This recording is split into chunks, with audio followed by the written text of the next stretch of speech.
Pragmatique et non pas dogmatique, c'est ainsi que l'Union calédonienne affirme aborder la question des exportations de nickel. Le parti a présenté un front uni ce matin. À court terme, le gouvernement doit se prononcer sur les exportations. À plus long terme, il faut réfléchir à la stratégie pays. Charles Autriche, José Solier. Novembre 2014, 45e congrès de l'Union calédonienne à Tiaoué. Le nickel est au cœur des préoccupations. L'UC opte pour l'arrêt total, mais progressif d'ici 2019, des exportations de minerais bruts sans plus-value pour le pays. Entre-temps, le conflit des rouleurs va brouiller le message. Ceux du Nord et ceux du Sud s'opposent et le vote discordant des membres UC au gouvernement pour renvoyer l'affaire au Congrès complique encore la donne. Tout cela valait bien une longue discussion lundi à la commission exécutive du parti, puis une mise au point. D'abord, ce dossier doit être traité au niveau du gouvernement de la Nouvelle-Calédonie. Ce n'est pas au Congrès de se saisir d'une compétence que la loi a donnée au gouvernement de la Nouvelle-Calédonie. Ça, c'est la première chose.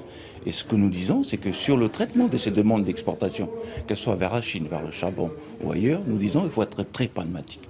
Donc, examiner les demandes au cas par cas et donner un avis au cas par cas. Présent ce matin, Jean-Louis d'Angleberme, épinglé pour son vote avec Calédonie Ensemble et l'Uni au gouvernement mardi dernier. Et puis Anthony Lecrin, qui a défrayé la chronique par ses comportements personnels et dont le président du gouvernement demande la démission. Pour l'instant, il n'y a aucune décision. On a des statuts, un règlement intérieur. On a un statut, un règlement intérieur. Donc nous sommes en train de faire fonctionner notre statut, notre règlement intérieur sur ces situations que nous réglerons, bien sûr, en interne, tout comme en externe.